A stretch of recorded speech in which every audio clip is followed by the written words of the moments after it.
Buenas tardes con todos, con todas y con todes. Por aquello de...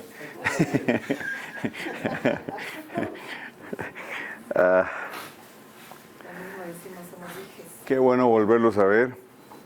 Hoy tenemos mucha materia que cubrir. Así es que vamos a avanzar.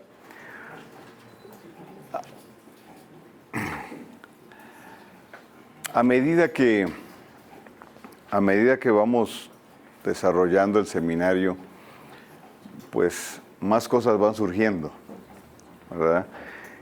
Pero no podemos, y de hecho no sucede, separar seminario de nuestra cotidianidad.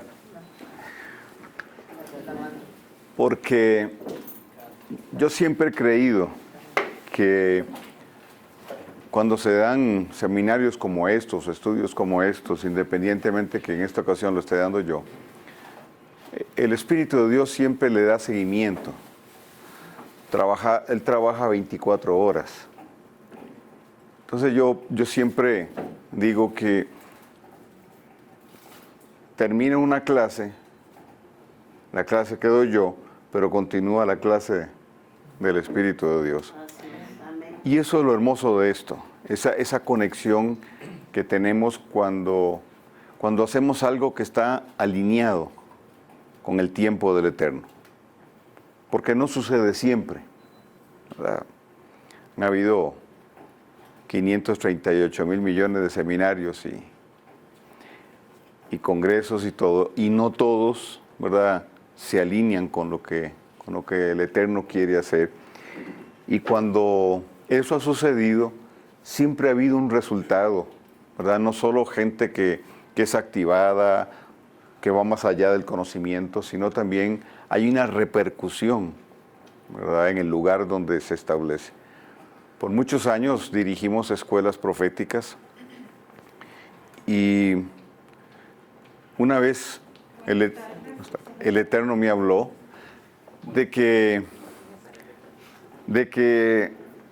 las escuelas lo que requerían era un lugar donde se expusiera una verdad que necesitaba ser revelada para afectar las circunstancias de tiempo, lugar y persona en aquella ciudad o en aquel país, dependiendo de lo que la asignación esté planteando. Y a veces no. Y cuando estas cosas suceden, yo entiendo que esto que hacemos es un buen pretexto para el Eterno, para hacer lo que Él quiere. Y creo firmemente que así es. Es un pretexto para Él. Él nos permite conocer, aprender un poquito más, conocernos y Él le saca el provecho que Él quiere a todo esto. Ok. Una plataforma astronómica no solo sirve para ver de abajo hacia arriba, sino también para que desde arriba nos vean hacia abajo. ¿Por qué digo esto? Porque cuando hablamos de Quito, hay una opinión común en muchos de los arqueólogos, historiadores, ¿verdad? Y es que Quito es una plataforma astronómica. Pero cuando tenés una plataforma astronómica que obviamente te genera un vórtice de tiempo en tiempo, según alineamientos, etcétera, entonces no solo permite que nosotros veamos de abajo para arriba, sino que de arriba nos vean acá abajo. Entonces, si usted se siente observado, no se preocupe, no es esquizofrenia, es parte de todo esto. En todas las grandes culturas antiguas se reproduce el simbolismo del centro y del axis mundi, como vimos la clase pasada, representado como montaña sagrada. Por ejemplo, los sigurat mesopotámicos fueron concebidos como montañas cósmicas. Los nombres de algunos de ellos así lo indican. En el caso del Sigurat de Marduk, que fue llamado Casa de la Montaña o lazo entre el cielo y la tierra. Según H. Frankfurt, los sumerios, al erigir su Sigurat, creaban las condiciones que hacían posible la comunión con lo divino. Entonces, esta es una de las intenciones de pirámides, aún de las mismas tolas, ¿verdad? Es esa comunión, esa cercanía. Quito, que cumple estas características, es el llamado el centro del mundo. No hace 500 años, ya desde 1500 AC aproximadamente, se le llamaba y se le reconocía de esta manera. De esta manera se reprodujo abajo lo que se estableció arriba. Hermes Trismegisto estableció como es arriba, es abajo. Queriendo decir no solo el flujo de subida y bajada, de energía, etcétera, sino también que los diseños arriba debían establecerse abajo y así unir el supramundo, lo terrenal y el inframundo. ¿Okay? Arriba, abajo y debajo. ¿Okay? Un ejemplo de esto nos lo da Yeshua en Mateo 4. Dice el texto que en la tentación, bueno, Satanás primero le plantea el tema del pan, luego lo lleva al pináculo del monte, ¿verdad? Y entonces ahí él cita la escritura, ¿verdad? Y le dice, escrito está, si te lanzas, el Padre enviará a sus ángeles. Pero después de ahí, dice que lo llevó a un monte muy alto. Entonces, la gran pregunta es, ¿cuál es ese monte desde el cual dice que le mostró los reinos de la tierra? Ahora, si nosotros analizamos bien el tema, lo primero es que la intención del enemigo era hacer un canje. Que Yeshua entrara en una contratación. Entonces, que se ahorrara ir a morir al madero, el sufrimiento, para rescatar aquello por lo que él había venido, para morir. Satanás se lo ofrece en un sentido, pero le habla de los reinos de la tierra. Entonces la pregunta es, los reinos del mundo, perdón, pero si nosotros aplicamos el griego, no sería mundo, planeta Tierra, sino sería cosmos. Entonces, se vuelve más interesante el tema porque le ofreció los reinos del cosmos, ¿no? Obviamente, entonces, no es el reino animal, el reino vegetal, el reino mineral, ¿verdad? Ni siquiera tiene que ver con los reinos de los hombres, aun cuando muchos de esos reinos los estableció él, ¿verdad? Su linaje es el que ha establecido la línea real. Pero, y el otro tema es entonces que lo llevó a un monte. Y desde ese monte fue que le mostró todo. ¿Okay? Entonces, obviamente, la experiencia de Yeshua fue como la experiencia de Abraham, por ejemplo. En el capítulo 15 de Génesis, Abraham está en su crisis, sí, el padre de la fe en una crisis de fe. Bueno, porque sí, en el momento que el Eterno nos quiere llevar a una dimensión mayor de fe, vamos a entrar en una crisis de fe. Él está dentro en la cueva, el padre le habla y luego le dice, sal a la puerta de la cueva. Y yo me pregunto, ¿por qué no pudieron seguir hablando adentro en la cueva? Bueno, porque de alguna manera, ¿verdad? En la condición que estaba Abraham, el Eterno no podía hacer lo que él quería. Le dice, sal a la puerta de la cueva. Y luego en el texto, en la traducción al español, dice, y le mostró las estrellas. Y le dijo, haz un recuento de ellas. Otra versión dice, cuéntalas. Entonces, no sé, yo no me imagino a Abraham. Una, ¿verdad? Entonces, hay un verbo que se usa ahí, cuando le dice sal a la puerta, es el verbo jabet. Dice que lo sacó. Jabet significa mirar de arriba hacia abajo. ¿Cuál es la implicación? La implicación es que lo sacó de la órbita terrestre y lo puso a ver las constelaciones desde arriba, porque a Babilonia enseñaba a verlas desde abajo, desde su interpretación. ¿Okay? Tomando esto como referencia, la experiencia de Yeshua es similar. Le muestra los reinos de la tierra. ¿A dónde lo lleva? A un monte. Pero en la escritura también, monte significa gobierno. Es uno de los simbolismos de monte, ¿verdad? Cuando habla, por ejemplo, de las cabezas de las bestias, las 7 cabezas de la bestia, dice que las 7 cabezas son 7 montes, 7 reinos, 7 gobiernos.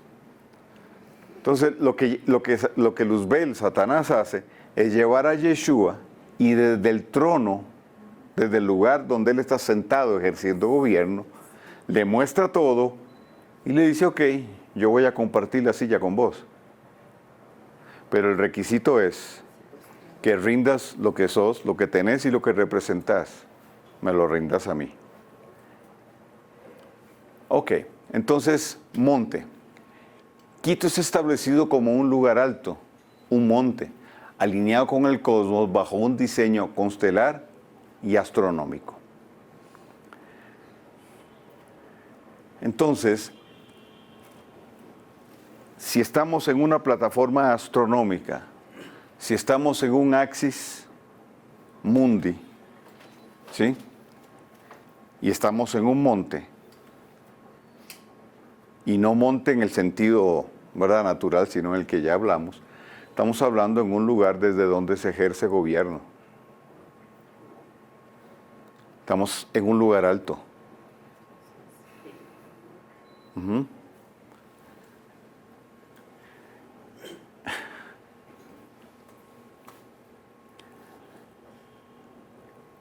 Hoy en la mañana yo le preguntaba al Eterno, si tú abrieras nuestros ojos espirituales, ¿qué veríamos? En Quito, sobre Quito. ¿Qué veríamos? Porque cuando yo analizo esto, digo, ok, si el enemigo estableció una plataforma, un altar, un monte, un lugar de gobierno, un lugar desde donde la energía se esparce, ¿sí? ¿Qué pasaría si se nos abre el mundo espiritual? ¿Qué veríamos?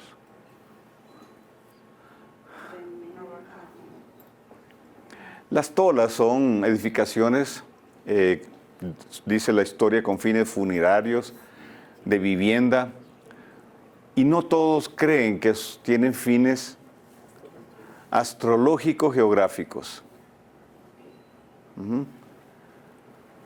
Porque ayudaron a complementar junto con los montes o montañas naturales el diseño constelar y territorial de Quito. Es decir, las tolas no fueron hechas al azar. Obedecen a un diseño y fueron edificadas para complementar el diseño con las elevaciones naturales. ¿Okay? Ya después vamos a hablar de Cochasquí, que merece un punto de aparte, ¿cierto? Uno de los elementos arqueológicos de mayor dispersión en la geografía ecuatoriana son los montículos artificiales de tierra y Cangagua, conocidos con el nombre de tolas. Estas construcciones han sido registradas por los arqueólogos en la Amazonia, en la sierra y en la costa. Por eso, en la escritura es tan importante los lugares altos. Y tomaron el lugar alto. Y establecieron un altar en el lugar, pero no es lo mismo en un valle. No. no es igual en un valle. ¿Okay? De la misma manera que hubo tanto esfuerzo para establecer sigurats, pirámides, etc., de la misma manera se peleaban los lugares altos. No solo por la estrategia militar que conlleva un lugar alto, desde donde se ve todo, ¿verdad? Como en Catequilla, que tenés una vista de 360 grados, sino y sobre todo porque el lugar alto es una representación de esa montaña. Por eso era ahí arriba donde se ponían los altares. Cuando vemos el trabajo que hace Elías, cuando el pueblo de Israel está bajo el gobierno o la casa de Israel está bajo el gobierno de Acab, y Jezabel infiltró su culto y generó la mezcla. Lo primero que el Eterno le dice a Elías es que cierre los cielos para que no haya lluvia. Siempre que el Eterno quiere restaurar algo, tratará primero con las tinieblas. Acab se casó con la bruja, literalmente. Su padre fue el que introdujo el culto a Baal en Tierra Prometida. Entonces, el trabajo de ella empezó contaminando el altar. Y hoy vamos a transitar mucho en este punto. ¿Por qué? Porque si se contamina el altar, se socava la autoridad que ejerce el gobierno desde la silla. El objetivo de un altar es sostener una silla de gobierno.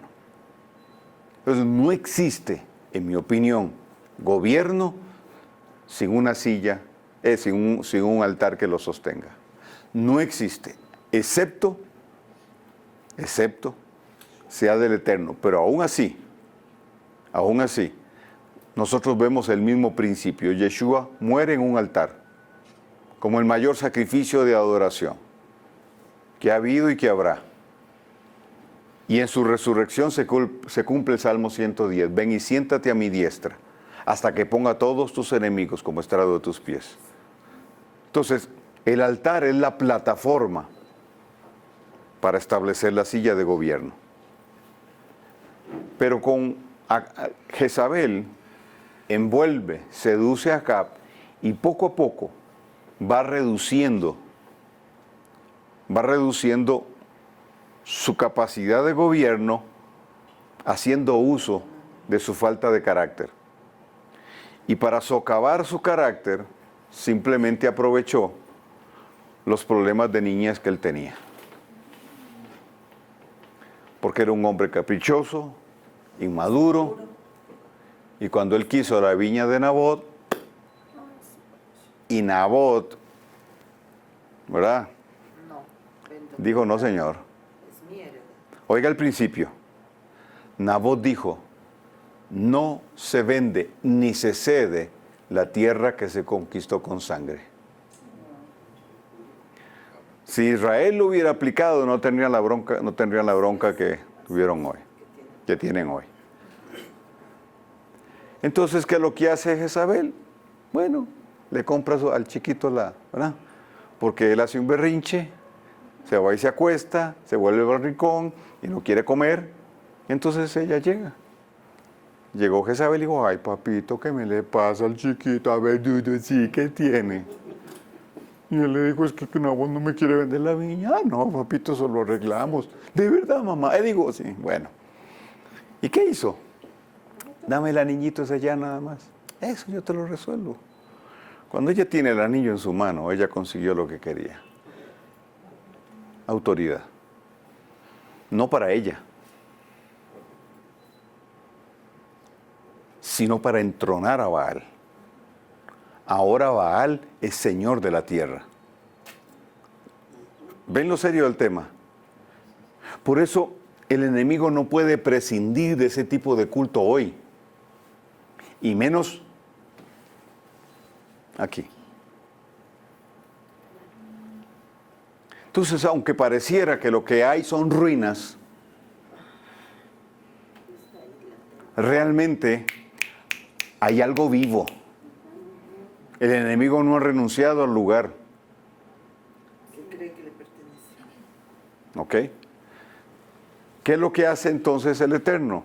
Le dice a Elías, confronta no a Acab, sino a Baal primero. Trató con las tinieblas. Aunque el relato no nos lo dice, pero Baal era el dios del cielo, de los fenómenos astronómicos, el dios de las aguas.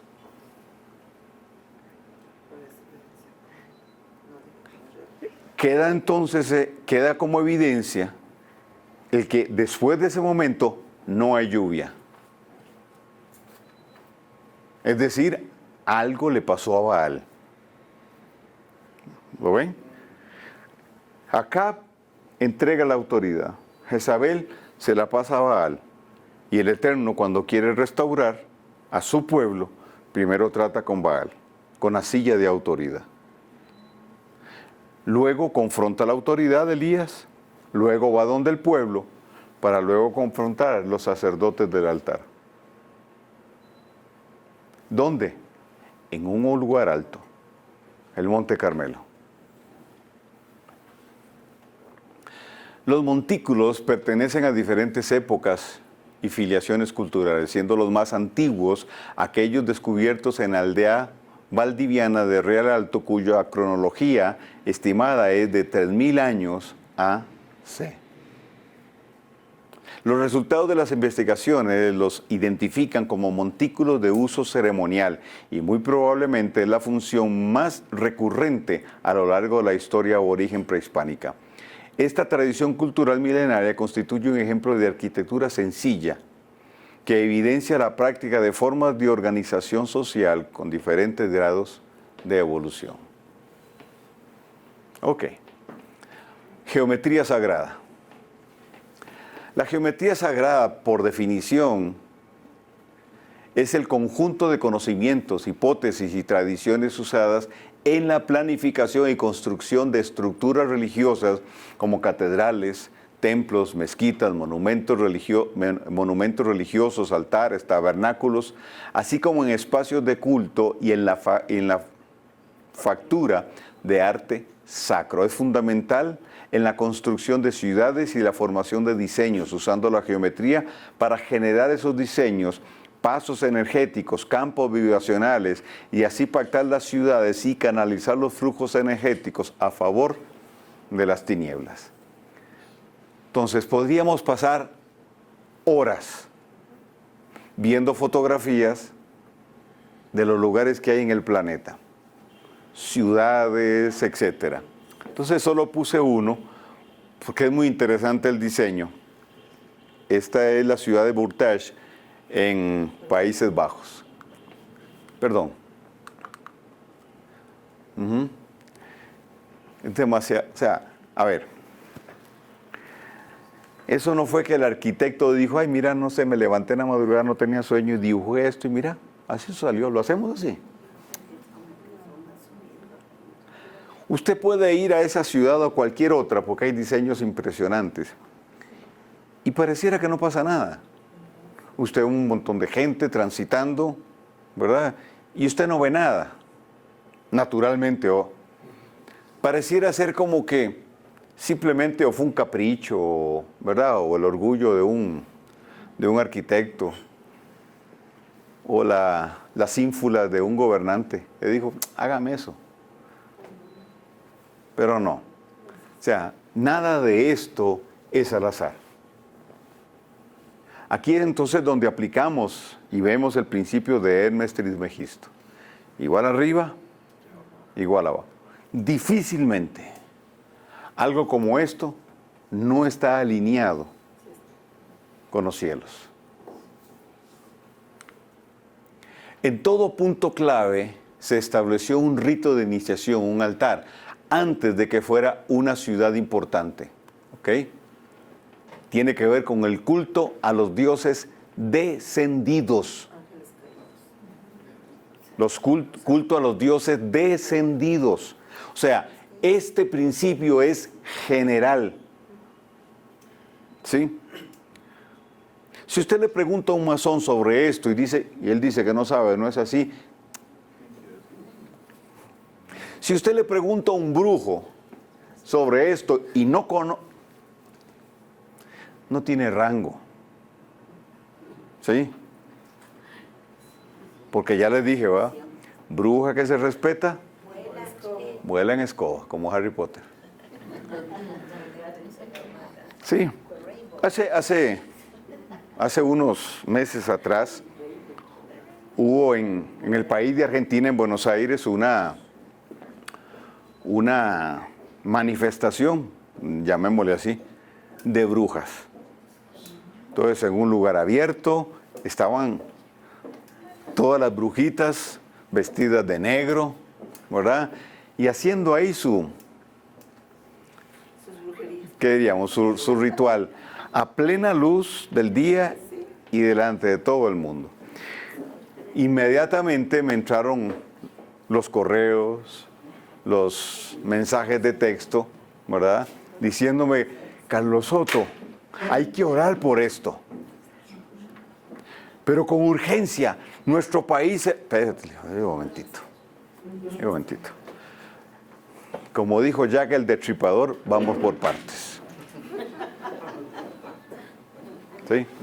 En primer lugar, ninguna bruja de alto rango haría algo como eso. Segundo, ninguna bruja de alto rango se expondría haciendo un ritualito de ese tipo. O sea, si supuestamente era para pactar la nación y para que el tema del aborto, o sea, yo le dije, no se preocupen, ninguna de esas tiene rango. Pero ¿cómo sabe usted? Por lo que están haciendo. Claro. Están al público. Porque el trabajo efectivo de una bruja nunca es en este plano. Si lo tuvieron que hacer ahí y a luz del día, nada. Sí. Hay muchas cosas que el enemigo hace para llamar nuestra atención, para desviar, para distraer. ¿Sí? Por eso yo les puse el ejemplo de España. La primera vez que yo fui a España, yo digo, necesito un cisterna de aceite para ungir todo esto que hay aquí. Y aprendí mi gran lección. No todo es estratégico y le sirve al enemigo. Pero el enemigo te deja las pistas falsas. Y por mucho tiempo nos ha mantenido entretenidos con pistitas falsas. Sin lograr llegar al... No, pues la fiesta se le está acabando, se lo aseguro. Cecilia Tomasini dice en Simbolismo Cosmológico de la Arquitectura Sagrada, un libro que les recomiendo leer, si quieren. La construcción de todo espacio sagrado se inicia con un ritual fundacional, que es esencialmente un ritual de ordenación tendiente a separar el lugar sagrado del resto profano del mundo. Por eso dije hace un rato, ¿qué pasaría si el Eterno nos abre la visión espiritual?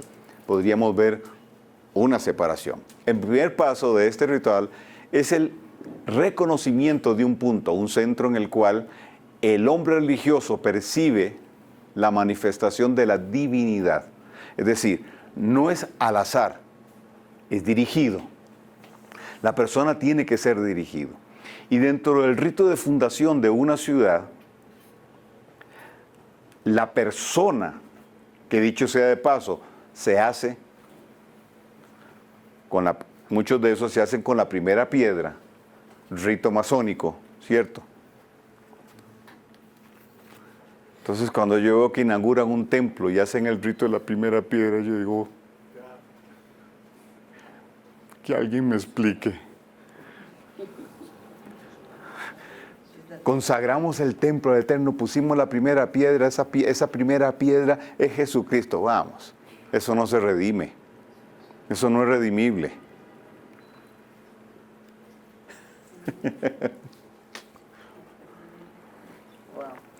Algo le iba a decir, pero se me fue el hilo.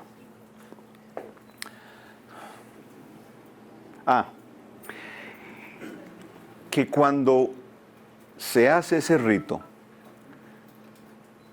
la persona que inaugura la ciudad o que hace el rito de iniciación transfiere su esencia a ese centro. Por ende, el alma de la ciudad, muy posiblemente,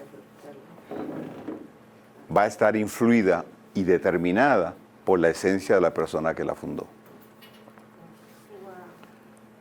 De hecho, se acostumbraba y se acostumbra. Por ejemplo, dos personas se ponen de acuerdo, vamos a fundar una ciudad, entonces son dirigidas para hacerlo, para hacer, ¿verdad?, el rito inicial, pero en muchas ocasiones se requiere, por ejemplo, que se usen huesos de cierto personaje, ¿verdad?, con ciertas características para hacer el ritual, para que la ciudad quede bajo la esencia, el espíritu, la sustancia de esa persona. Obviamente eso es aprovechado por el enemigo. Pero ninguno de estos ritos, ninguno, se hizo solo. Digo, solo la persona sola. Siempre hubo una dirección. Por ejemplo, Washington, un reloj cósmico, es Washington. Usted va a Washington, los que han ido a Washington, y todo parece tan normal. Casi no ves policía. Pero grite la palabra, diga la palabra bomba, duro, y usted va a ver.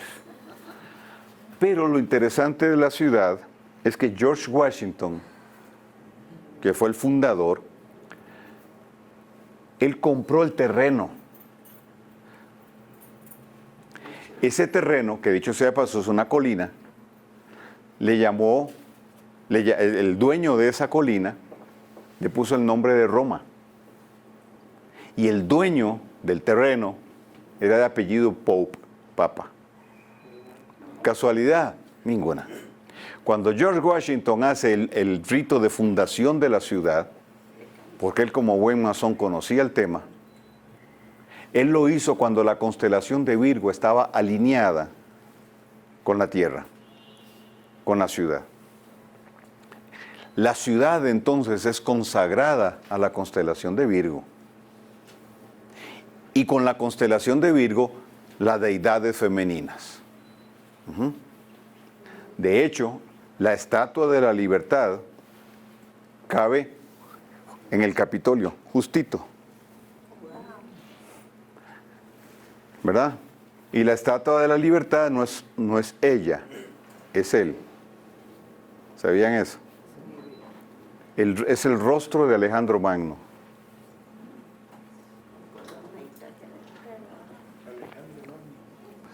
Pero ese es otro tema, otro seminario. Cuando Alejandro Magno muere, él pide, ya él había pedido, que cuando lo fueran a enterrar, lo enterraran en un ataúd lleno de miel de abeja y lo sumergieran ahí. Porque la miel de abeja tiene una sustancia, lisina, que es la que preserva los órganos. ¿Para qué? Para que lo pudieran clonar. Se dice que cuando quemaron, porque no fue un accidente, en la biblioteca de Alejandría, era para encontrar el féretro de Alejandro Magno. En la moneda de 2 dracmas está la foto de perfil de Alejandro Magno. Se dice que Alejandro Magno tenía una malformación craneal y él lo ocultaba. Su peluquero un día lo divulgó y lo mandó a matar. Lo cortó en pedacitos. ¿Por qué? Porque reveló el gran secreto. Él tenía una especie de cuerno que se le hacía por la malformación craneal. Entonces, para algunos, ¿verdad?, Alejandro Magno representa una de las teorías de quién será el anticristo. Clonación. que hace 20 años eso era una locura, Pensable.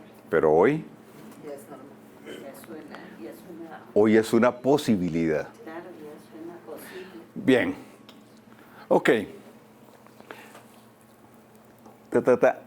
En el centro sagrado, cierta porción del espacio se reconoce como sacralizada y se diferencia del resto del mundo. Este punto es conocido como un ópalos o centro del mundo y desde allí comienza a organizarse el santuario o la ciudad santa. Por esta razón, todas las ciudades santas, así como todos los templos, se consideran situados simbólicamente en el centro del mundo.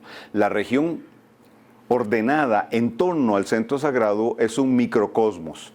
Aspira a reproducir el orden impuesto por las divinidades en el acto de la creación, como Quito y Catequilla. De ahí viene el concepto de templo. Reproducir el cosmos.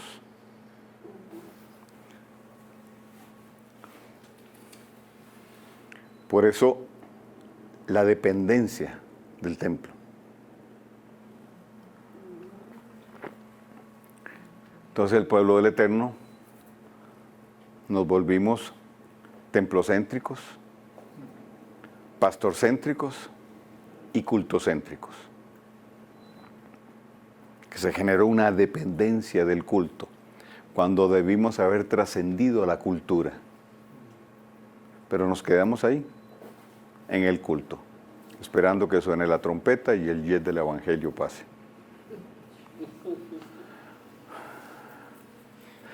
El resto del mundo, el espacio exterior no consagrado, es el espacio profano, caótico, en tanto que no reproduce el orden cósmico.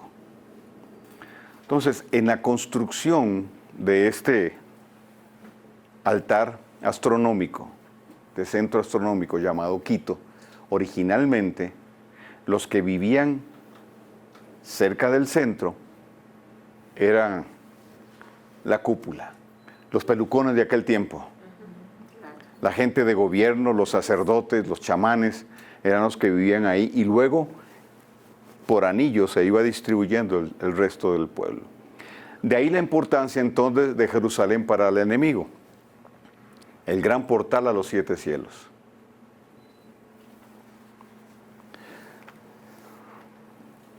Sí.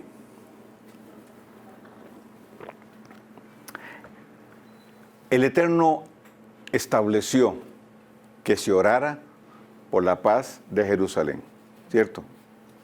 No dice por la paz de Israel,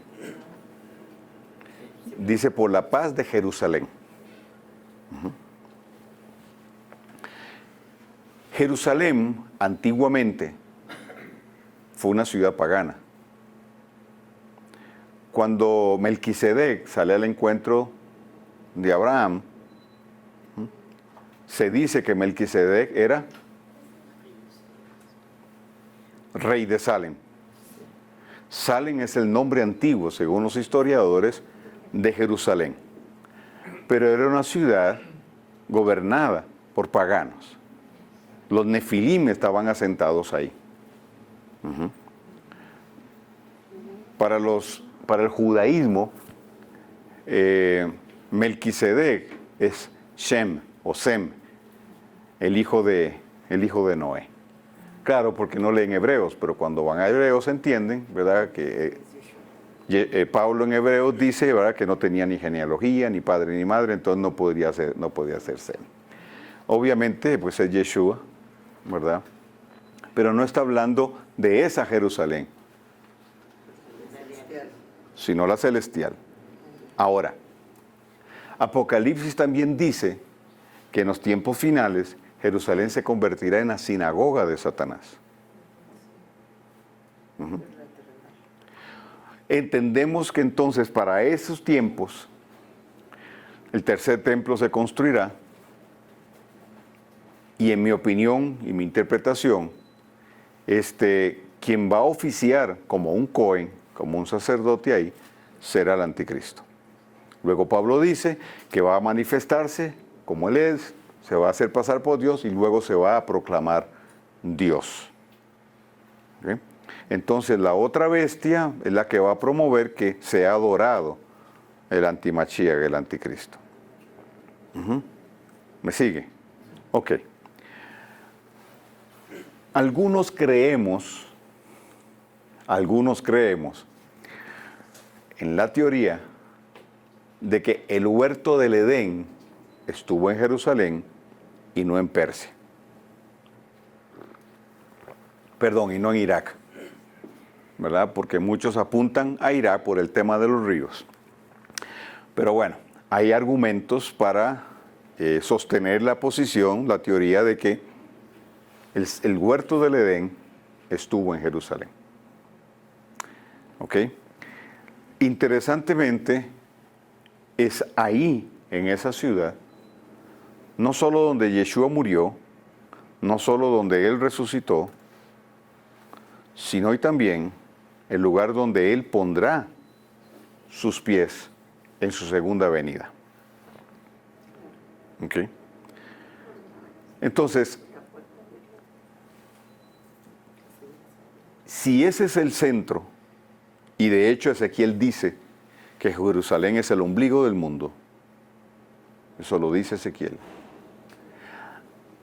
En Jerusalén está la puerta del Kadam que habla Ezequiel, que en el milenio se abrirá de Shabbat en Shabbat y de novilunio en novilunio. Oiga bien a esto que le voy a decir. Quiere decir que hay una puerta dimensional ahí. Satanás no tiene mayor interés en cualquier otro punto de la tierra que el que tiene en Jerusalén. Créame. Hay muchos puntos en la tierra donde el enemigo tiene sus, ¿verdad? Pero Jerusalén es su gran objetivo. Porque, teoría, si ahí estuvo el huerto del Edén, quiere decir que ahí está el gran portal que accesa a los 7 cielos.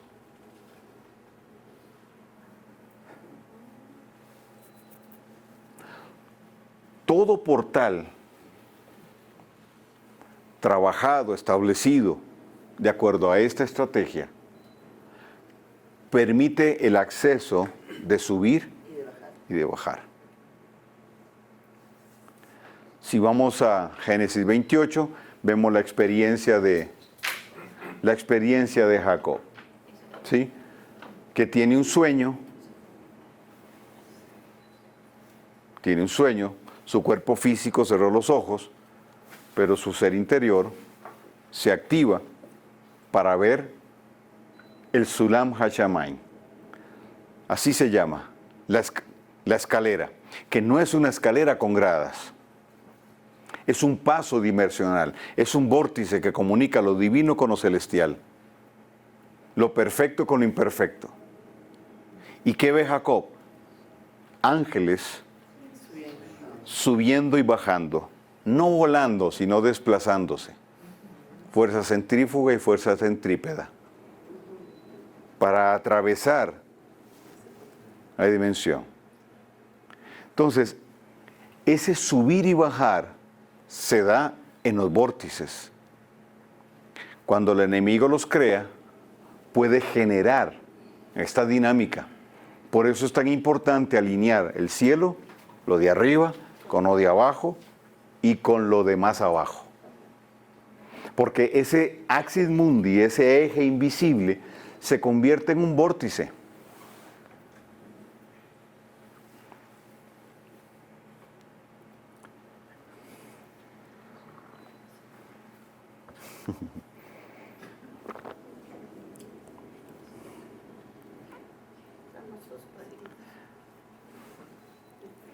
Cuando se abren, ese es el gran trabajo.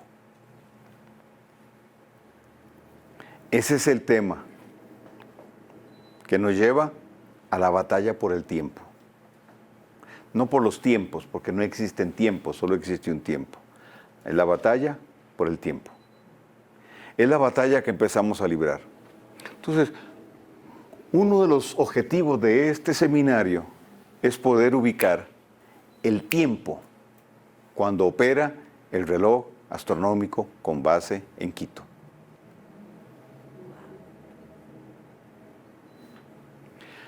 ¿Por qué?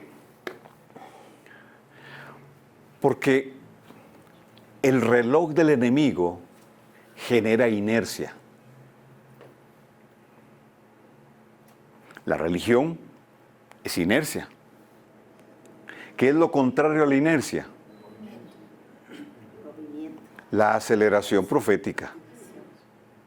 En el contexto nuestro, por supuesto. Entonces, la inercia no es la ausencia de movimiento. Es moverse sin un rumbo. Es no tener destino, digamos, usemos la palabra por ahora. No tener propósito. Dirección. No tener un sentido en lo que se hace. Entonces, cuando a veces se dice, vamos a pelear una batalla espiritual, ok, ¿cuál es el sentido? ¿Cuál es el propósito? ¿Cuál es la estrategia? ¿Qué es lo que buscamos? ¿Cuál va a ser la repercusión de eso? ¿Cómo va a afectar las circunstancias de tiempo, lugar y persona? ¿Entiende? Y una de las cosas más importantes es qué vamos a hacer en el día 2. Entonces, yo creo que cuando el Eterno trae su revelación, que es progresiva, que genera aceleración, que establece autoridad, que trae visión, ¿sí? Es como el engranaje de un reloj, pero que gira al contrario de las manecillas de este tiempo que define la temporalidad en la que estamos. Por eso el enemigo tiene su calendario. Él se mueve en su calendario. Por eso hay tiempo para equinoccios, solsticios, lunas llenas, etc. Todo eso que él aprovecha para poder hacer su trabajo. Pero con eso lo que él hace es generar inercia.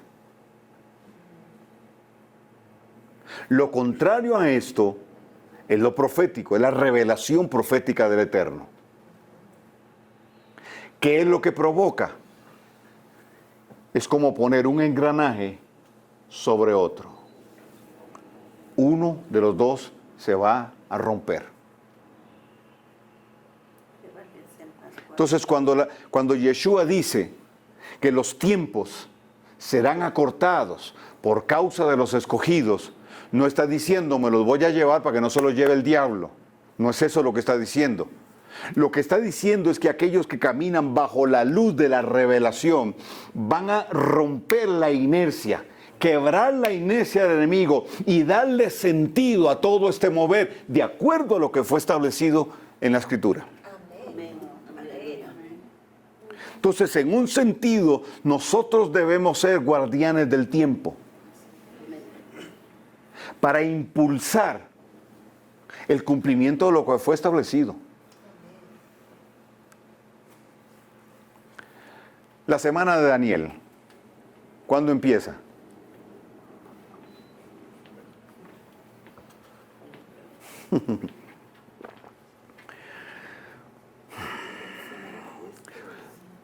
No existe una fecha específica para decir aquí empieza la semana de Daniel. No existe. La semana de Daniel quedó flotando ahí en un vacío cuántico, esperando el tiempo justo. Porque la semana de Daniel no es la semana de Satanás, no es la semana de la victoria de Satanás, es la semana del desenlace de lo que el Eterno profetizó. Es llevar al cumplimiento, será la semana del juicio contra el enemigo. ¿Me sigue?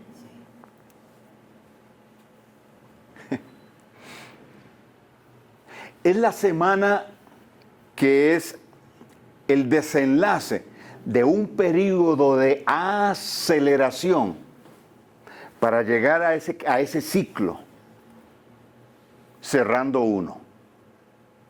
Un ciclo profético. ¿Me sigue?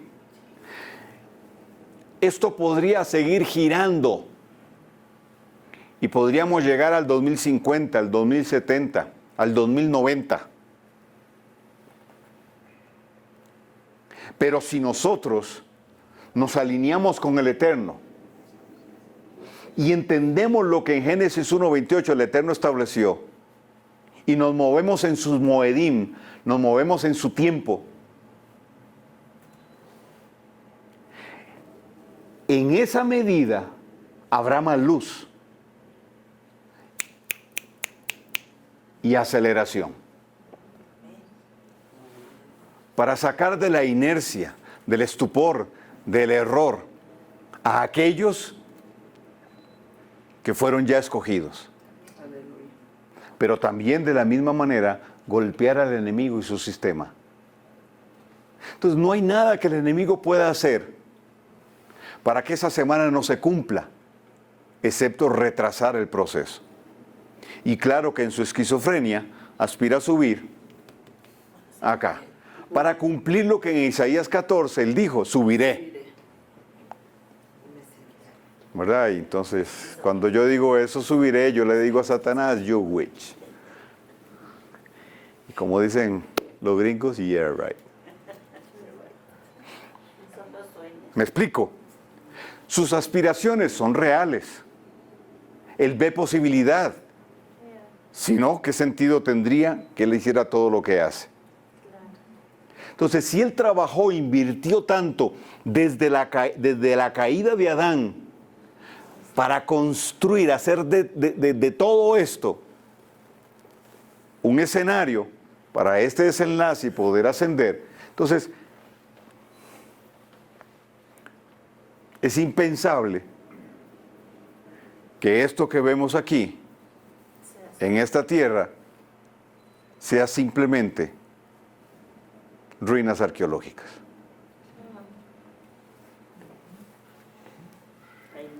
Ok.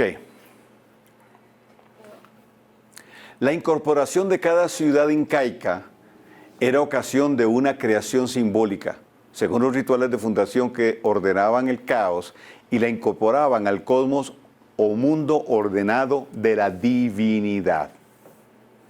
Entonces, el paganismo provee la plataforma para que el enemigo pueda crear esto.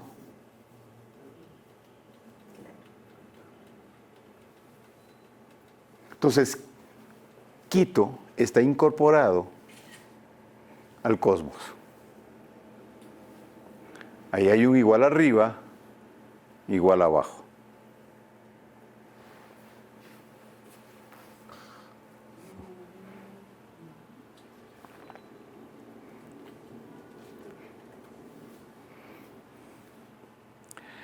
De este relato se deduce la clara significación simbólica de la fundación de la ciudad, en la cual el centro tiene exclusivo uso religioso, adquiriendo un carácter sagrado perpetuo, hasta que lo rompamos. Por fortaleza o perímetro amurallado que dibuja la figura de un felino o puma, considerado el tótem de la ciudad, al igual que acontece con el Cusco y Tumipampa, hoy Cuenca. Y ya vamos a llegar a eso. Porque el felino todavía está.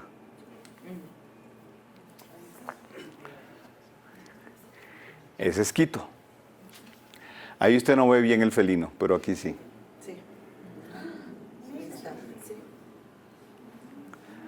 O sea, no es un dibujo sobrepuesto, es un trazo, calles, avenidas. Y se conserva desde el tiempo de la fundación de la ciudad. Hello.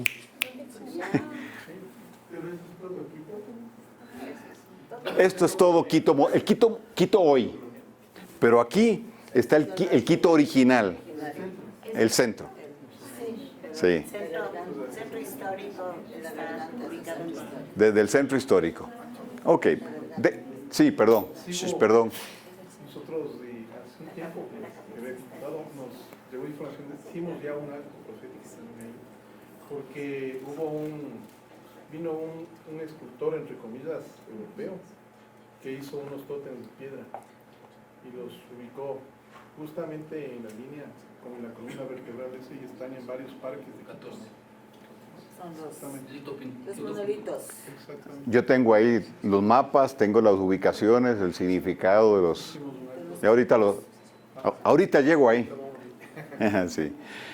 Es de destacar también la indiscutible presencia y aplicación de los conocimientos astronómicos en la planificación y construcción de la ciudad, que se expresan en los trazados geométricos y mágico ritual. El primero vinculado a la constelación de la Cruz del Sur, que genera el sistema proporcional de medidas basado en la cruz cuadrada, que sirve para señalizar los huacas o adoratorios de la ciudad. Y el segundo relacionado con la constelación de Choquechinchay, estoy pronunciando bien, o felino relampagueante, cuya figura dibuja y delimita el lugar sagrado donde se sitúan los templos principales. Por último, resulta asombroso constatar los conocimientos en materia de astronomía y la antigüedad de los símbolos andinos que vienen desde el período formativo, lo cual indica la continuidad y alcance de la cultura andina, cuyos valores y presupuestos serían unificados por los incas mediante la creación de una gran comunidad de naciones. Tomado del libro Quito, Ciudad Milenaria. Este es el diseño geométrico, constelación de la Cruz del Sur. Esta es la Chacana. Está trazada en la ciudad.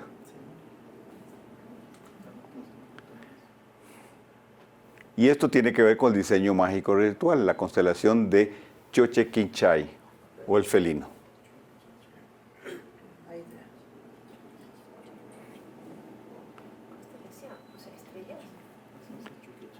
Es una representación, sí.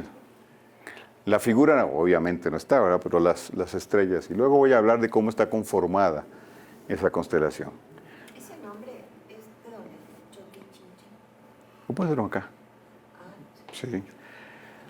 Yo les voy a, aunque esta es importante, la Cruz del Sur, pero el patrón de Quito es la constelación de Orión. Y eso vamos a hablar luego. Ok, entonces, pruebas de la antigüedad de Quito, ¿en qué se basan? En las marcas arqueológicas, las pruebas etnohistóricas y los relatos mitológicos. ¿Ok? Cuando yo uso la palabra mitológico, siempre lo pongo entre comillas. Porque el mito es una pista a la realidad dimensional, espiritual, digámosle así. Entonces, en mi opinión, la mitología no es algo utópico o irreal. Realidad cultural.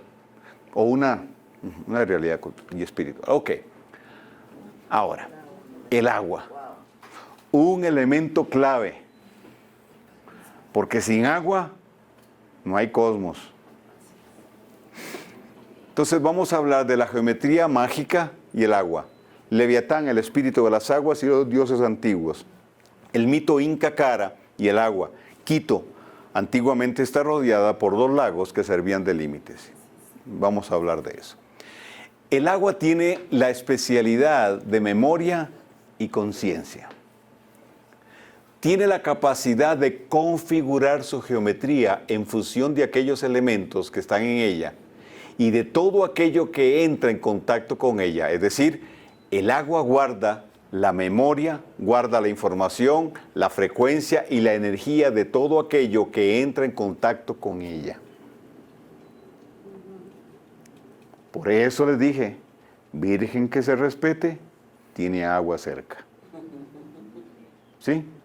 ¿Por qué creen ustedes que los bautisterios del catolicismo inicialmente, antiguamente, eran una representación de una concha de mar.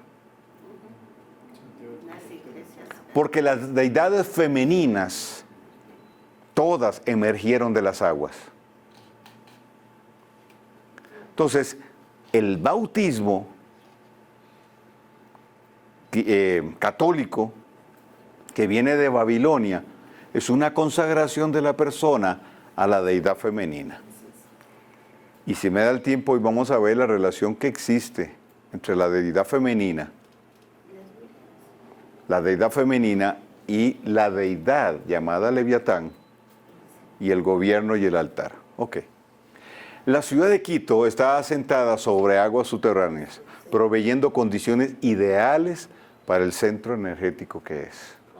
Es decir, tenemos, aquí está todo las condiciones. Ahora, el doctor Masaru Emoto, doctor en medicina alternativa, en su libro Los mensajes del agua. Los mensajes del agua habla de los pensamientos, las emociones, las palabras, la música, una fotografía, un escrito, influyen sobre la estructura molecular, geométrica del agua de nuestro organismo. Más de un 75%, dice él, de nuestro cuerpo es agua. De la misma manera, el agua es utilizada como un recurso en la geometría mágica y por los constructores de ciudades. El agua también tiene un efecto sobre el alma de la ciudad. Esto de aquí para abajo es mío, no es de... Ahora, ven qué interesante. Él congeló el agua, ¿sí?, y la sometió a estudios. Entonces, el agua reacciona dependiendo de el entorno. Entonces, vea las partículas cómo se forman con la sinfonía de Mozart, la forma que toman. Con la canción de John Lennon, Imagine. Wow, y con la imagen. ¿Se las canto? No, mejor no. La forma que toma. Pero vea, bajo las palabras de estorba, da asco. Vea cómo cambia la estructura del agua. Cuando hay paz, cuando hay gracias. Por eso el Eterno nos lleva a dar gracias en todo. Entonces, mire con la paz y la acción de gracias cómo entra pero vea lo que hace el heavy metal con el agua.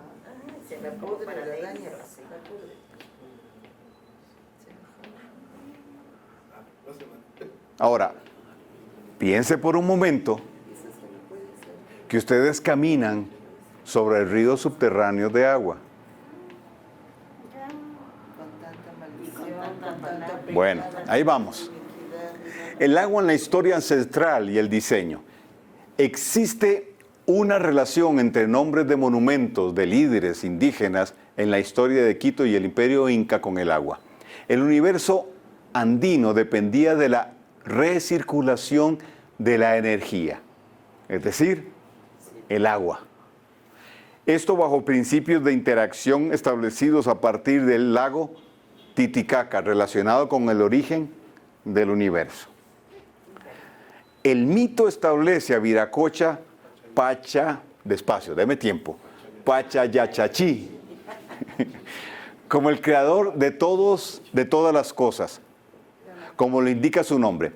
Este origen se da luego del Uñu Pachacuti, o el diluvio universal. Ojo a dónde estamos en la historia. O sea, no estamos hace 500 años.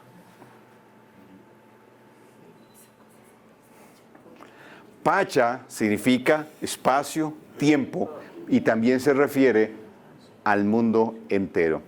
Y la percepción es muy interesante. Es muy interesante. Porque el principio de Pacha plantea que tu futuro está atrás, pero tu pasado está de frente. por la percepción cíclica en los acontecimientos. Porque ellos creían que un ciclo cerraba y volvía a iniciar, es decir, empezaba todo de nuevo, aunque fuera con otra gente. ¿Me siguen? Ok. Desde Tijuanaco, Bolivia, 15 kilómetros del lago Titicaca, ciudad prediluviana. 1200 años antes del diluvio. Viracocha ordenó la creación. Ok, entonces, vuelvo y repito, no estamos hace 500 años, ni 1500 años.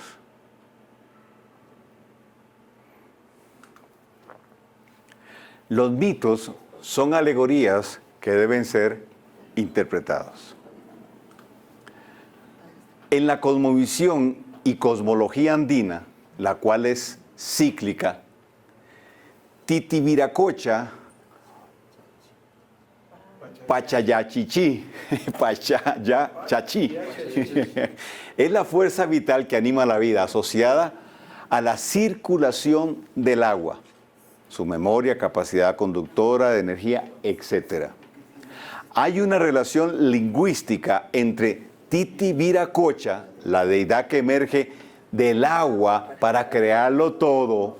Ojo a esto, anótelo, póngalo por ahí, subrayelo, guárdelo aquí, que surgió del agua, y Titicaca, el centro acuático de origen de lo creado. Ambos contienen la palabra titi, que en aymara se traduce como puma o felino. Vea para dónde vamos. Esto guarda relación con el espíritu de las aguas, Leviatán. Ya voy a llegar ahí, por ahí de las 10 de la noche.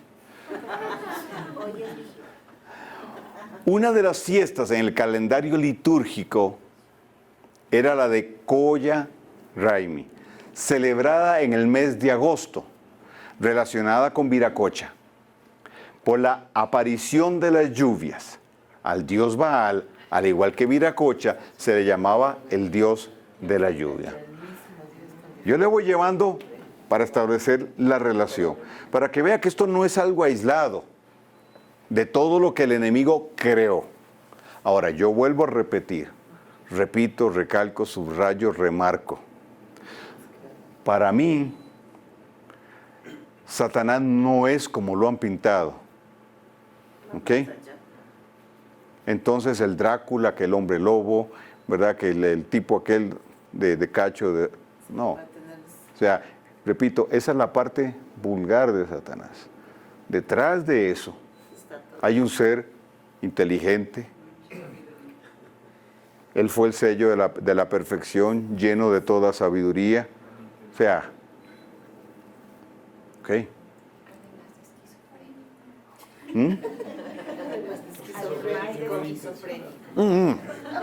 Eso sí, no, eso sin duda alguna. Y yo creo que Freud le daba terapia. Bueno. Ok. Según Guaman Poma, 1987, en su libro La celebración de la Koya Raimi, o fiesta de la luna, es en septiembre, mes del equinoccio de otoño. Los 4 meses alrededor de los equinoccios, marzo, abril y septiembre, octubre, estaban relacionados con el culto al agua y una relación con el dios Viracocha y la diosa luna. Ajá.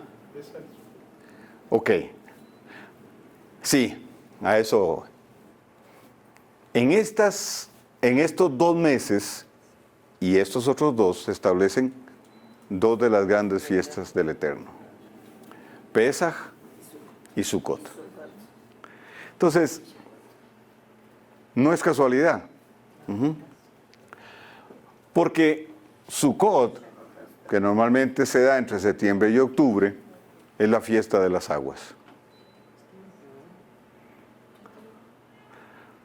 Dice Juan 7 que en el último día de la gran fiesta, que se llama Oshiana Rabbah, el día 7 de Sukkot, fue cuando él entró en medio de la celebración que había, y él dijo, el que cree en mí, de su interior correrán ríos de agua viva. Ok, bien.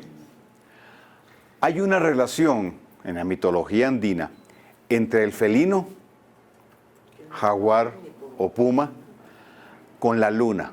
De la misma manera, al dios Viracocha se le relaciona con el felino saliendo de las aguas del Titicaca, porque Titi es felino.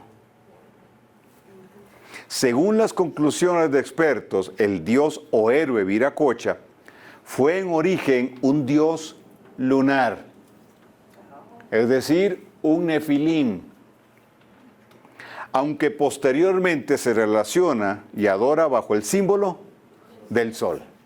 Ya vimos entonces el culto al dios sol, ya hablamos rápidamente de los nefilim. Entonces, conclusión, era un nefilim.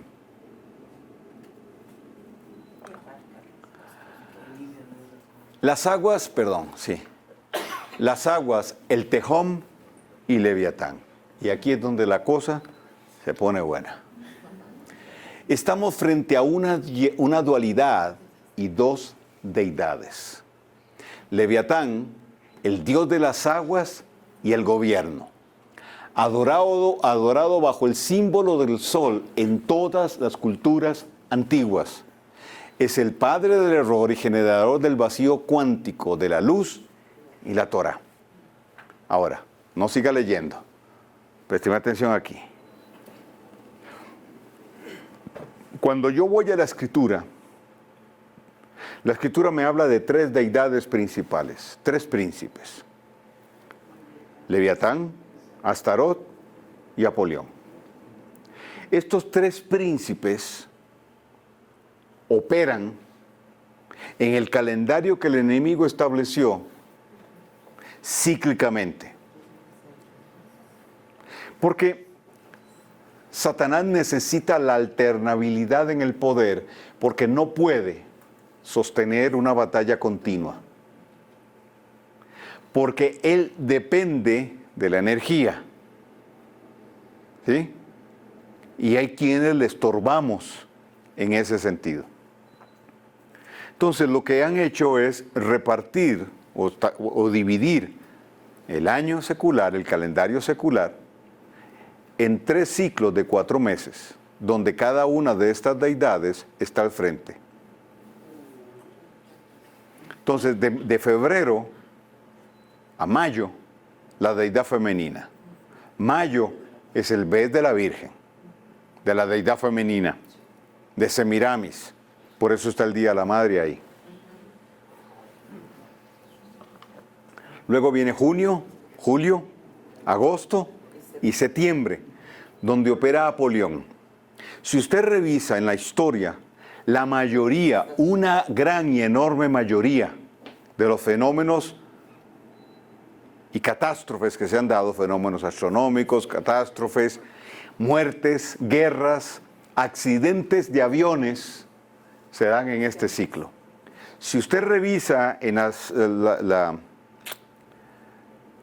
grandes crisis, ¿verdad?, amenazas de muerte, etcétera, que ha tenido Israel, se han dado en este ciclo. Y luego viene octubre, ¿sí?, con el año nuevo de las tinieblas, el culto al dios Samhain, el culto al dios de la muerte, el dios del inframundo, con Halloween, noviembre, diciembre y enero. Ahora, Lilith es la diosa de la noche y la luna, ¿sí? Maléfica. Y por favor, no podía haber otra actriz que representara a Maléfica tan bien.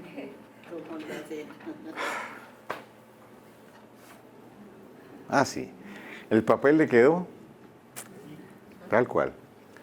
Naturalito le salió. A Angelina Jolie. No tuvo que actuar. Solo fue ella. No, porque es muy buena actriz. Que representa el altar y todo lo cultual y sacerdotal en la dimensión oscura. ¿Ok? Entonces tenemos, por ejemplo, en la música, a Madonna. Madonna es la reina. ¿Sí? O sea, más allá del talento que pueda tener, los Illuminati la tienen como la sacerdotisa en la música. Entonces, sus conciertos son más que música. Y si usted revisa bajo este lente algunos de sus videos, usted se va a dar cuenta de que esto es así. Por eso entonces, en el Super Bowl del año pasado, ¿verdad fue? Sale Shakira y Jennifer López, porque ya está llegando el final del tiempo de Madonna como sacerdotisa y una de ellas dos será la que la sustituya. Y si usted ve el entretiempo del Super Bowl pasado, usted analice lo que ellas hacen en el escenario. Aunque usted no lo crea. Ahora,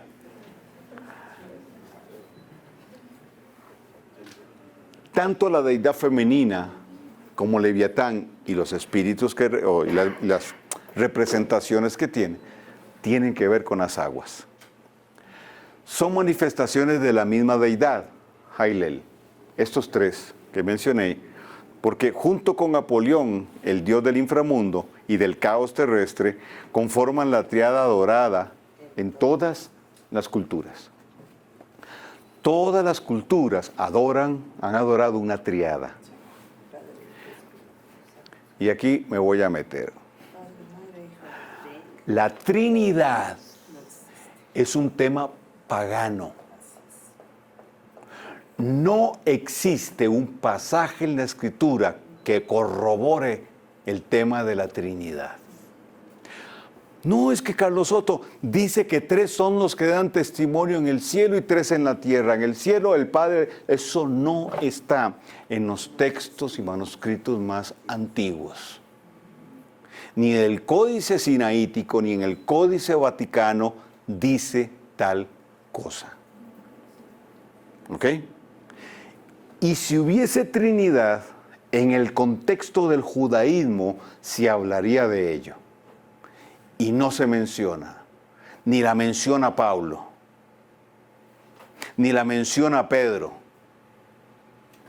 Más bien en el pensamiento hebreo se nos enseña que el Eterno es Ejad, es uno, no 3.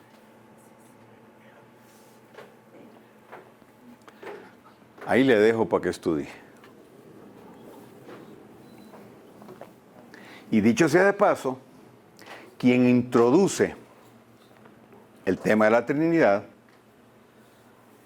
es un monje católico.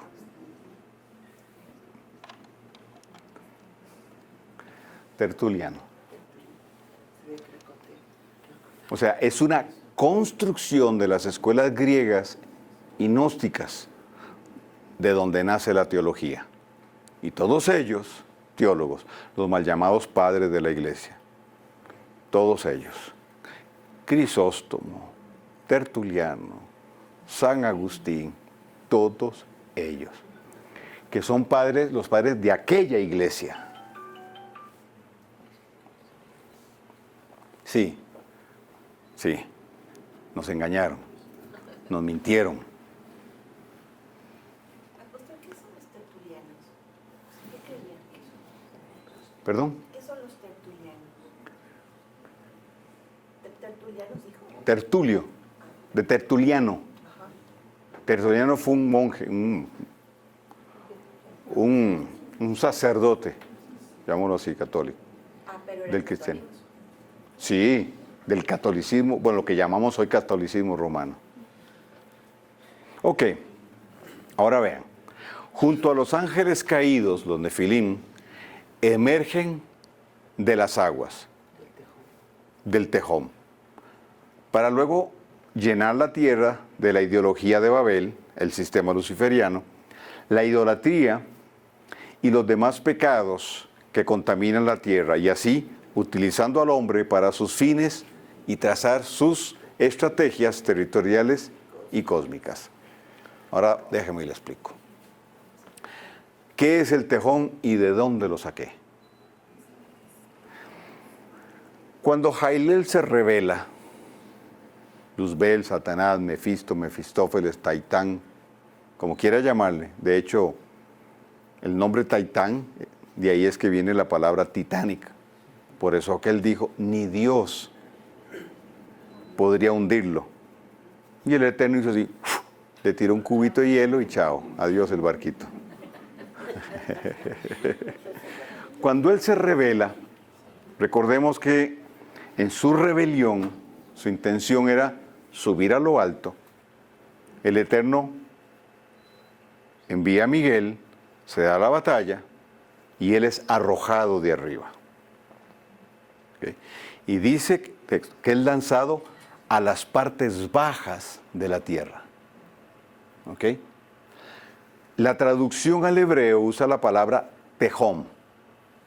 Y Tehom es el océano primigenio o el océano primitivo.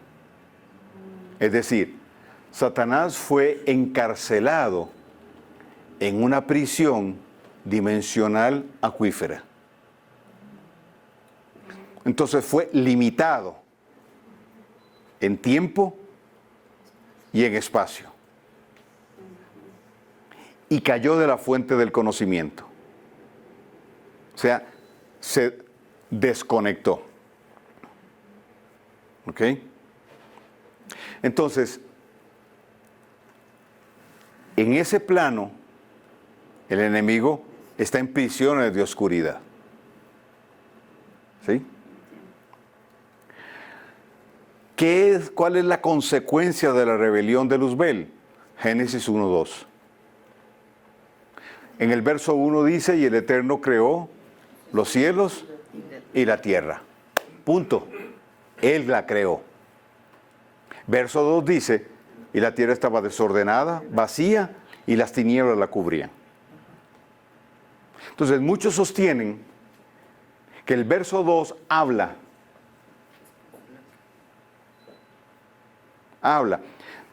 de cómo estaba todo al principio, bajo un caos, y el Eterno empezó a trabajar sobre el caos para crear. Lo cual para mí no tiene sentido, porque Dios no es un Dios de caos, porque si hubo caos, ¿quién creó el caos? Y si hubo un Big Bang, alguien tuvo que estripar el botoncito rojo para que todo explotara. Y ese fue Dios. Pero lo que registra el texto es la consecuencia de la rebelión de Luzbel y sus ángeles caídos. Entonces, entre el verso 1 y el verso 2, muchos teólogos creemos que se dio la rebelión de Luzbel, cronológicamente hablando. Entonces, lo que vemos es la consecuencia de la rebelión de Luzbel. Pero a su vez, en esas tres palabras, la constante en la que él opera. Desorden, que es alterar lo que el Eterno estableció. Vacío, que cuánticamente es la ausencia de luz, pero también es la ausencia de diseño y la ausencia de código de gobierno, es decir, Torah.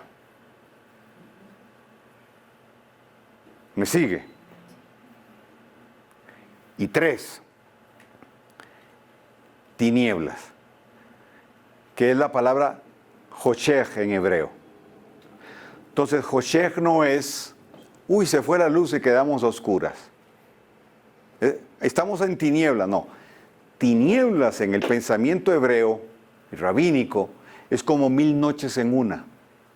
Tan densa, dicen los rabinos, que se podría casi que cortar con un cuchillo. Es decir, es una dimensión.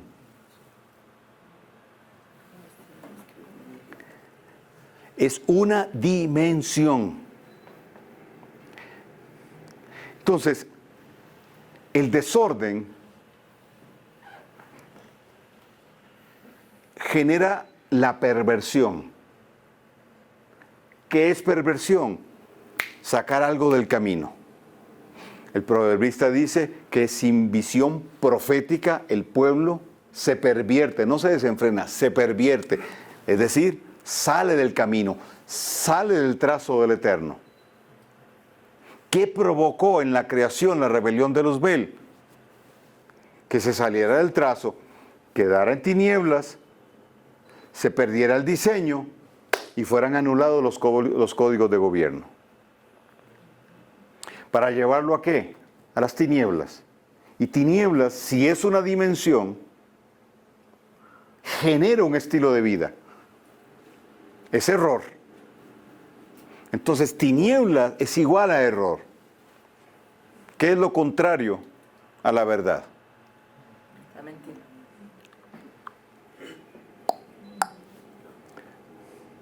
La mentira no se define como un estilo de vida, porque la verdad es un estilo de vida. Eso es la verdad. Es el conocimiento cierto que dirige, que orienta. Y la verdad no es algo, la verdad no es un concepto, la verdad es Yeshua. Entonces, lo contrario al error, lo contrario a la verdad, no es la mentira. La mentira es solo una acción.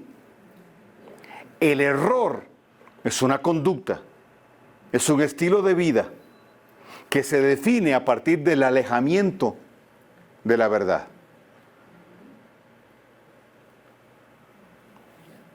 Es cuando algo se desconecta de la fuente original, es error.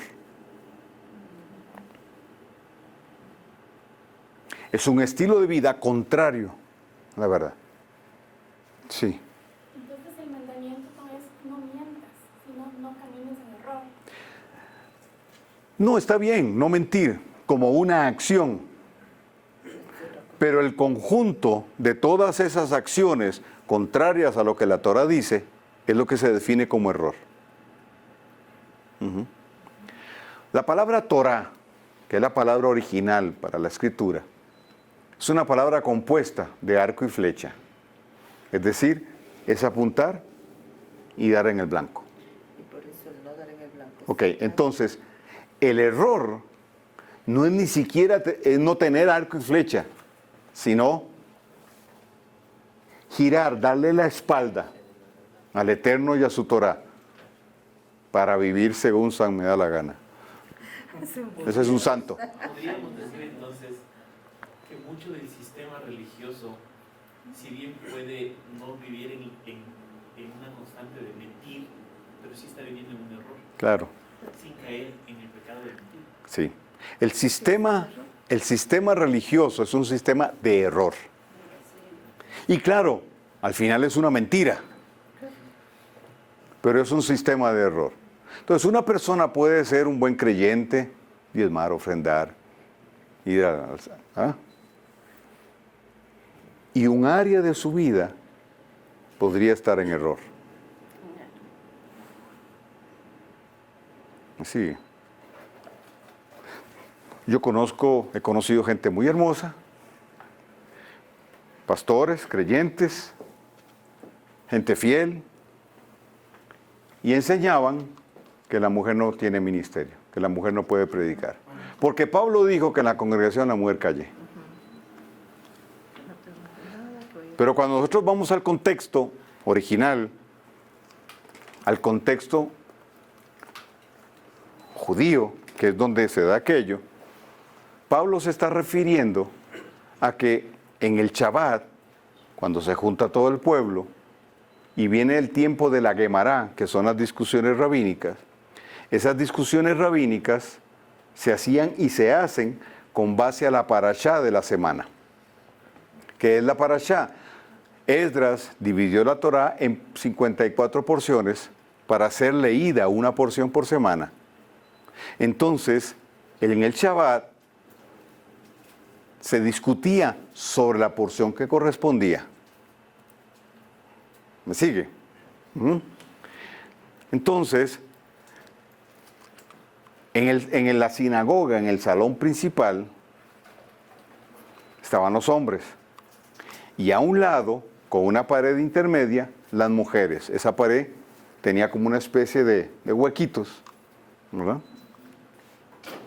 Entonces, Pablo le dice, ojo, porque Pablo le dice a la mujer casada, él dice, no permito que la mujer casada hable, es decir, que pregunte. No le dice a la soltera, le dice a la casada. ¿Por qué? Le está prohibiendo que ella pregunte en la dinámica de la Guemará, para no avergonzar a su marido, que durante la semana le debió haber enseñado y le debió haber respondido esa pregunta. Y si él no se la podía contestar, él debió haber buscado a la autoridad para que se la respondiera. Entonces, para que la mujer no avergüence al irresponsable, Tenía derecho de hablar. entonces Pablo le dice, no te permito hablar. No. Era para cuidar. Entonces, hombres hermosos del Eterno, pastores, gente muy linda, gente fiel y todo, enseñaron error. Por una interpretación equivocada. Eso es producto, gracias, Vale, de la religión. Porque ¿qué puede salir del error sino error? Ok, ¿dónde estaba? El error contrario a la verdad. Voy más rápido, para que no se me vaya el tiempo. Entonces, ¿qué es lo que sucede? La tierra queda anegada por agua, pero dice tinieblas, ¿o no? Y como consecuencia, agua. ¿Qué sucede? El Eterno envía su luz. ¿Y qué es lo que hace la luz? Separar. Pero usa la palabra vadal. Vadal no es solo dividir. Vadal significa separar según sustancia, según esencia. Las aguas de arriba y las aguas de abajo. Aguas tiene que ver con gobierno. Entonces, si nosotros nos quedamos con lo literal y con lo atmosférico y sin lo profético, entonces nos quedamos en el índice del libro. ¿Por qué? Porque ahí hay una interpretación más allá. Y usted puede decir, bueno, sí, pero entonces las aguas que subieron fueron las que se precipitaron luego en el diluvio. Sí, claro, es totalmente válido. Pero hay un significado mucho más profundo que esto. Y es que el Eterno separa el gobierno del enemigo del gobierno de él. Fue el Eterno quien le entregó autoridad a Satanás. Y ahora se la retira. Y empieza el juicio contra Satanás, en el cual todavía estamos. Entonces separó las aguas de arriba de las aguas de abajo.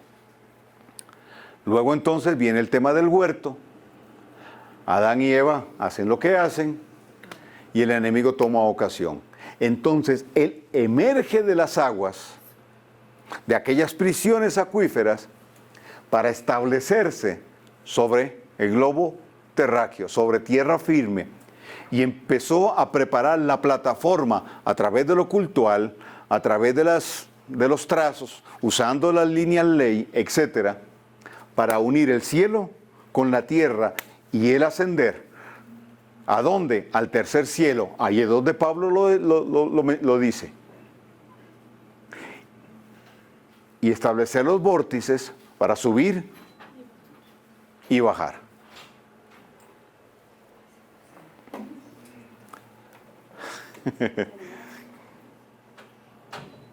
En unos minutos de un seminario de eso, pero está claro, ¿verdad? A la luz de todo esto. Ahora vea. La descripción de los mitos procedentes de la región amazónica indican que los primitivos caribes descendían directamente del tigre o el jaguar. ¿Y quién es el tigre o el jaguar? Ajá. El que salió, el que emergió de las aguas. Ok.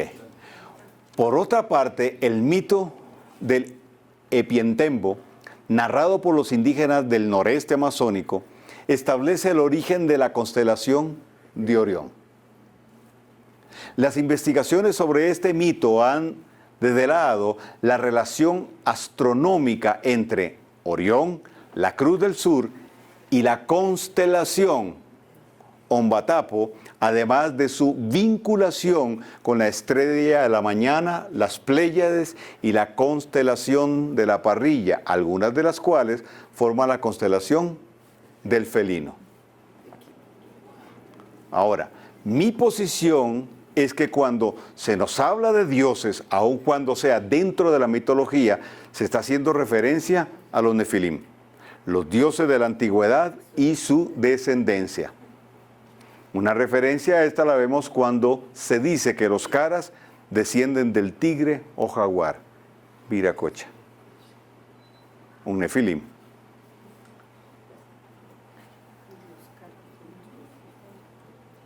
El tigre o jaguar es el dios Sol, que bajó para estar en el centro de la Chacana. Ya lo vimos, ¿verdad? Que a su vez es el centro en el diseño cultural astronómico de Quito. Es el dios creador Viracocha, que ascendió de las aguas. Que luego del diluvio, pero su origen es de la constelación de Orión, constelación que lo representa, al igual que a los faraones, a la deidad maya y otros. Viracocha representa la estrella de la mañana, Orión, para los caras. El vengador celestial, que también representa juicio. Orión es el símbolo del Dios supremo en muchas culturas antiguas. La constelación de Orión fue cruzada por la línea equinoccial. Esta constelación, la más bella en todo el cielo, representa en la mitología caribe el vengador celestial y también el juicio. Los caribes, así como los mayas, ordenaban sus vidas por las estrellas del cinto de Orión, que les servía de signo. ¿Ok? Magafta Edmundo, página 108.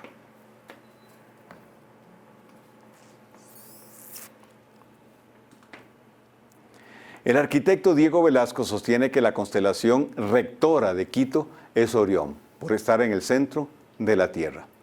La referencia norte es la Osa Mayor, y hoy la puede ver ahí. La Cruz del Sur, sí, sí. Y referencia del sur es la Cruz del Sur.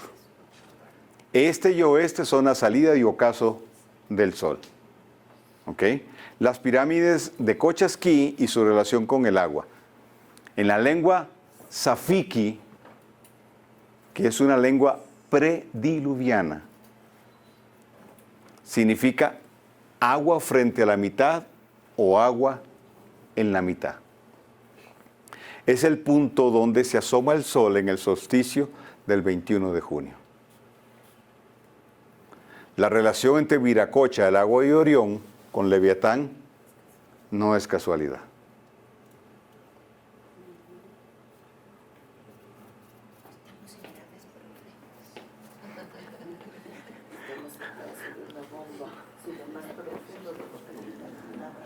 A ver, como que estoy hablando de otro Quito, ¿ah?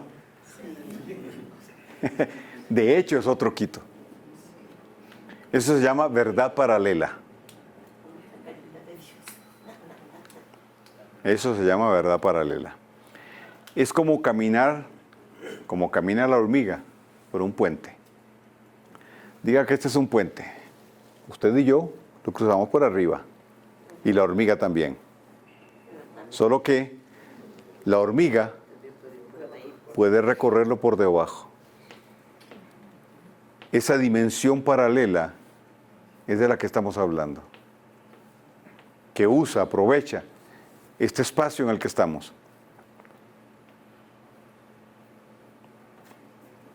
Que para su estrategia el tiempo es fundamental.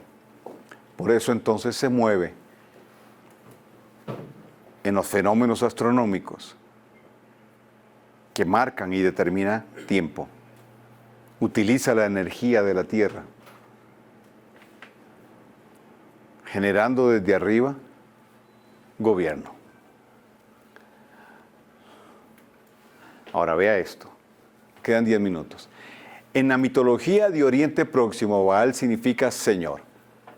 Era un apelativo común de las deidades semíticas occidentales. Baal solía ser un dios celeste relacionado con el sol o las tormentas, adorado por los fenicios, caldeos, babilonios, sidonios e israelitas. Era el dios más importante del panteón fenicio. En los textos ugaríticos, Ugarides era una antigua ciudad de la costa de Siria, es Baal Safón, Hebel el Agra. Se le relaciona con la antigua deidad siria Hadad, el Hadad mesopotámico. Recibía el apelativo de jinete de las nubes. ¿Recuerdan de Thor? Sí. Entonces la versión escandinava. Y su manifestación eran los rayos y truenos.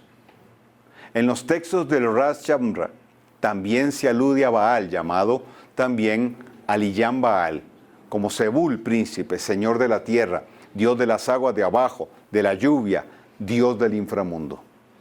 Estos nombres armonizan con una representación de Baal en la que se le muestra sosteniendo en la mano derecha un garrote o masa y en la mano izquierda un relámpago, Zeus, que acaba en una punta de lanza. También se le representa llevando un yelmo con cuernos, lo que alude al toro. Ya les mencioné las corridas de toros, con el que se le identifica como símbolo de vitalidad, vigor sexual y fertilidad. Era conocido como el dios Cernuno, el dios de los cuernos. También se le llamó el señor de octubre, Samaén. ¿Sí? ¿Sí? Odín, el señor del Valhalla. Y los que no vieron Vikingos, véanla, muy buena. Se le representa con 3 cabezas, la triada, y cuerpo de araña. Ok, haré. Una pregunta, ¿estos dioses y todo existen? O sea, ¿son así, tal cual, como se les representa? No, ¿No? no son así. Son diferentes. Son diferentes. Cuando ellos entran a nuestra dimensión cambian su forma. Ok, ¿recuerdan cuando Pedro camina sobre el agua? Ok. Hay una tormenta, los que están en la barca, la mayoría son pescadores. En el mar de Galilea eran comunes las tormentas y son repentinas. Yeshua les dice, boguen mar adentro, ya los alcanzo. Él se queda en la playa. Se queda ahí orando y luego él va caminando sobre las aguas en medio de la tormenta. Entonces, los discípulos lo ven y dice el relato bíblico que creyeron que era un fantasma. La palabra fantasma es moderna. O sea, no era Gasparín. Entonces, ¿cuál fue la palabra que usaron? La creencia era que el dios Behemoth, que es el mismo Leviatán, que es el mismo Baal, vivía en las profundidades del mar de Galilea. Entonces, para ellos, solo habían 2 que podían caminar sobre las aguas, Yeshua o Behemoth. Entonces Pedro, el más avanzado de la clase, él dice, Señor, si eres tú, claro, porque podía ser Behemoth, manda que yo vaya a ti sobre las aguas, porque él sabía que Behemoth no podía generar eso. El milagro solo lo podía producir Yeshua. Entonces, Pedrito, muy obediente, se baja de la barca y empieza a caminar sobre el agua. Pero dice, mirando las circunstancias, empezó a dudar y comenzó a hundirse. No fue que se hundió de una, comenzó a hundirse. Yeshua les tira la mano y ¿qué le dice? ¿Viste, Pedro, por no estar ayunando, por no orar, por no ir a la iglesia todos los domingos? ¿Te das cuenta, Pedro? Él solo le dice algo. ¿Por qué dudaste? Pero ¿de qué dudó Pedro? Es la gran pregunta. Si ya estaba caminando sobre el agua. Pedro sabía lo que Job dijo, que las puertas del Hades están en las profundidades de las aguas. Pedro sabía que el Señor de las aguas era Behemoth. El tema no era el milagro de caminar sobre el agua, sino lo que representaba. Él estaba sobre el imperio de la muerte. Los pies representan autoridad, pies sobre todo lo que pisare la planta. ¿De qué duda Pedro? De su autoridad.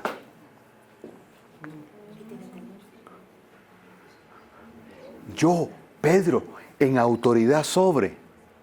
No, jamás. No puede ser.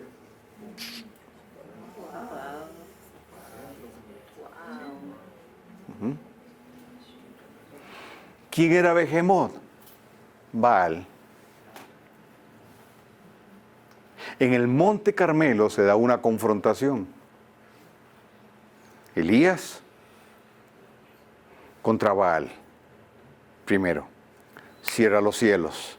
Es decir, establece un juicio sobre Baal y le arrebata la autoridad que usurpó. Esa es la autoridad que luego le va a transferir a Jehú, que era el sucesor de Acab. Luego se va donde la otra autoridad terrenal, Acab, el hijo de Mami. Ajá. Yo creo que de ahí viene la palabra aquella mandarina, ¿verdad? Sí. Por ahí, de ahí debe venir, con Acab. Lo confronta, claro. Él proyecta psicológicamente y le dice, ¿eres tú el que turba a Israel? Y Elías le dijo, no, papá, es usted. Entonces le dice que convoque al pueblo. Lo siguiente que hace Elías es confrontar al pueblo. Y le dice, ¿hasta cuándo ustedes van a caminar apoyados en dos muletas? Si Baal es Dios, vayan, síganlo. Pero si el Eterno es Dios, vayan en poder. El juicio no viene sobre el pueblo. Lo que sucede en el monte era para provocar que el corazón del pueblo se inclinara al Dios eterno. Luego entonces él confronta el altar y los profetas de Baal. Y Elías, sabiendo la historia, dice, vamos a hacer algo. El Dios que responda con fuego, ese es el verdadero Dios.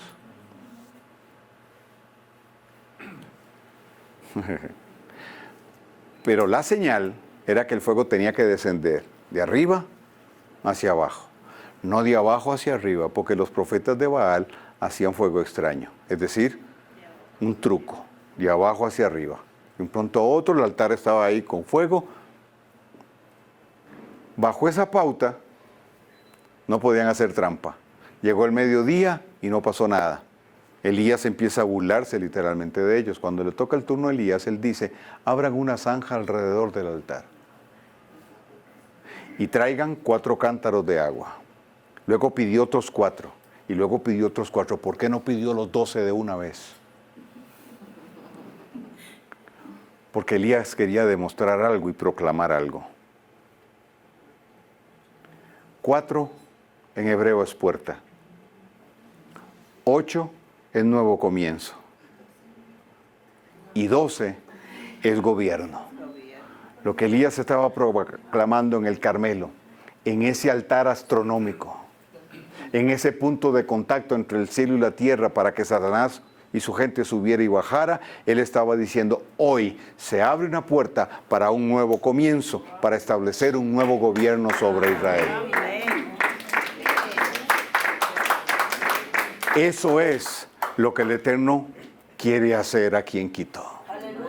Ya está llegando el tiempo donde el Eterno hace una convergencia de gente. Y van a ver ustedes que mucha gente de afuera va a venir en un lapso de tiempo que el Eterno ya determinó para proclamar que así como del cielo descendió fuego, descienda fuego de aquí no literal, pero sí proféticamente, para abrir la puerta para el nuevo tiempo en esta nación, para que el gobierno del Dios eterno se establezca. Y este altar que le ha servido a Satanás, este altar que ha marcado el reloj profético, que ha determinado muchos acontecimientos en otras naciones, ese altar va a ser quebrantado como tal y establecido bajo el gobierno y el señorío de Yeshua y bajo la inspección, supervisión y la rotación de un equipo que le dará continuidad durante 24/7, 365 días al año.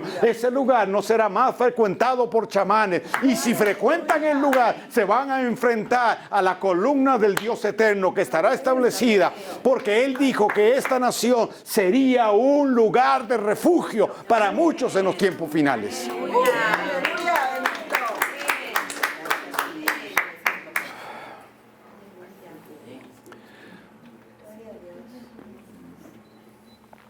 Entonces, no importa qué tan feo se pueda ver esto. Esta es una realidad. Pero la realidad del Eterno es mayor.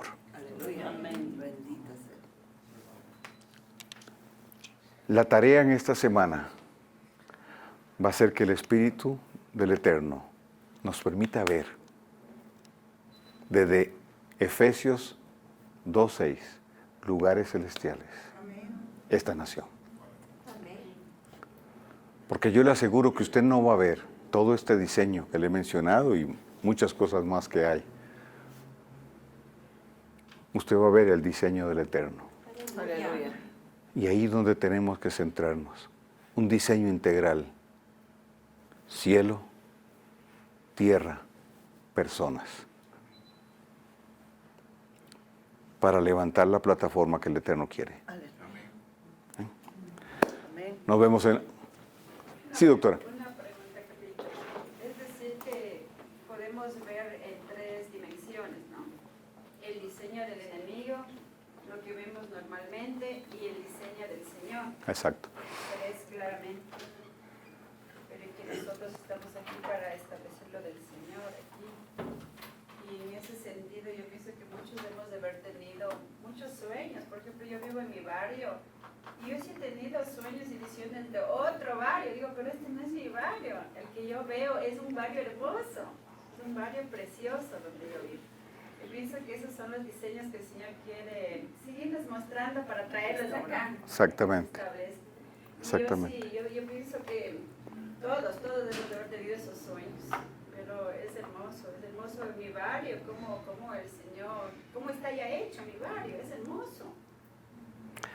Esta no es la realidad. Esta es la realidad que nos han inducido a ver. Ni esto que vemos no es la realidad. La realidad la vemos desde la perspectiva del Eterno. Ok, nos vemos el próximo lunes.